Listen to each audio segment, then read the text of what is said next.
My name is Ronnie Cruz, and this is Path of the Network Marketer. All right, welcome back to the show.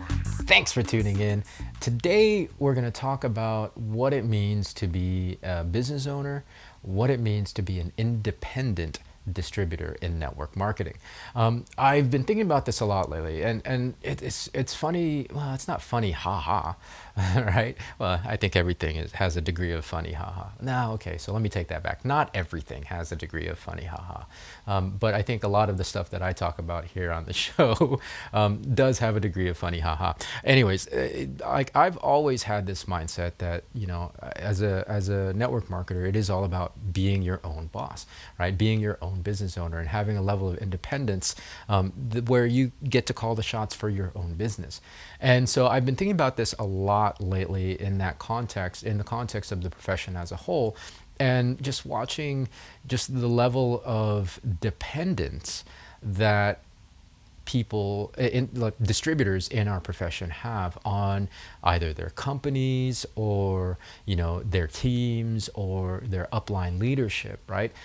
It's almost as if they're taking the same mindset from being an employee and quote unquote follower, for lack of a better word, from that environment to the environment of being an independent business owner. I would urge caution with this, right? Like, I really want you to kind of check this in yourself, because having too much dependence on those things that are external of you, then really you put yourself at risk of giving up control of your business to those things, right?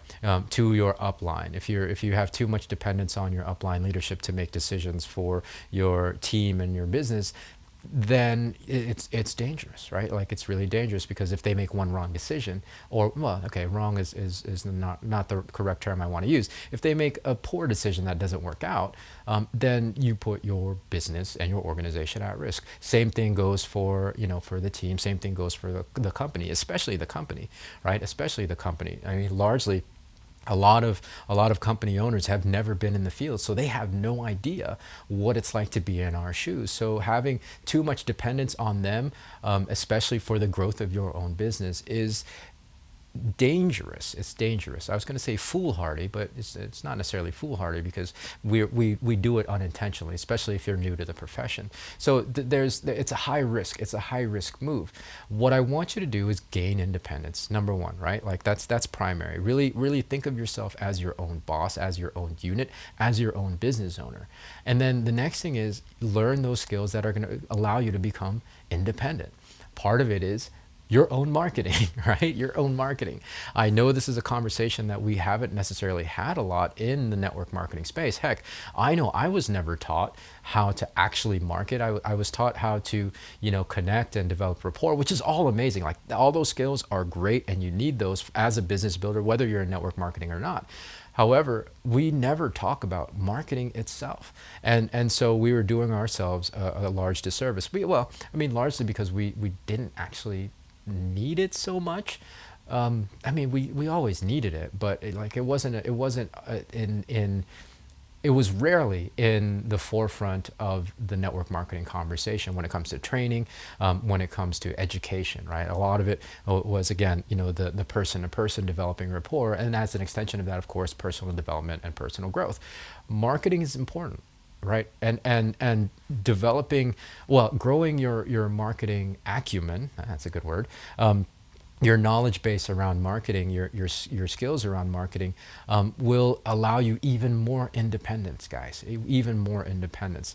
Not only will you be independent from your team and what your team does, because eventually your teams and the leaders in your organization will branch off on their own and do their own thing, but it will also allow you to gain independence from your actual network marketing business, right? Not to say that you have to create a whole nother business on the side with your marketing. However, having these skills and having this knowledge base of how to market, especially online marketing, those are skills and abilities that can be transferable to any other equation, especially in the case of if you ever have to transfer or change companies. I mean, companies go out of business all the time.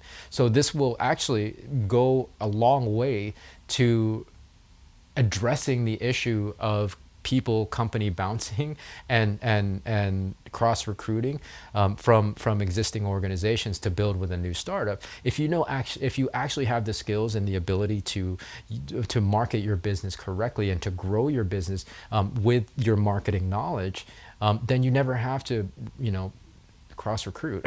I mean, it's as simple as that. And you never have to be in a position where you're stuck without a business and without an income, because you have skills, again, that can transfer to other things, certainly to other companies and situations, but also to other businesses. Obviously, for me, I'm expanding into kind of the coaching profession, the coaching world. I think I have, I personally feel like I have a lot to offer in that regard. So, like from a personal development standpoint, now from an online marketing standpoint, I'm expanding into that, into that other profession. Again, independent of my network marketing business. However, the marketing that I'm learning, the online marketing that I'm learning and teaching you, very much applies still to my network marketing. But you see there that now I have increased my independence, expanded my independence even more.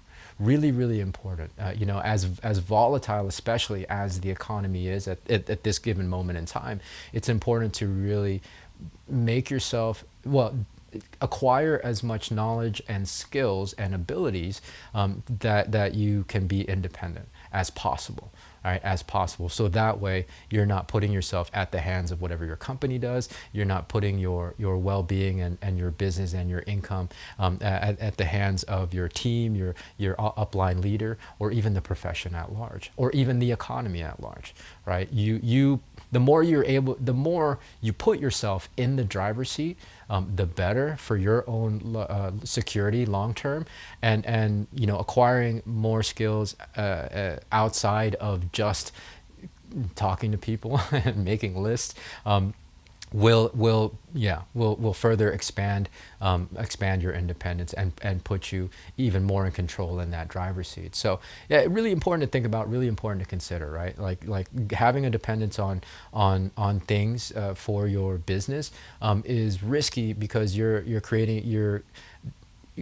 creating a dependence on them for your income and livelihood, right? And we don't want that. We don't want that. We don't get into business to be dependent on our source of income, right? Otherwise, just stay to having a job, there's nothing wrong with having a job.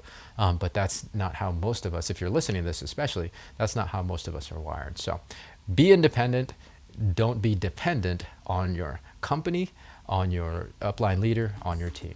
So that's it for today. Thanks for tuning in. More to come from me tomorrow. So until then, be well, be safe. We'll see you in the next episode.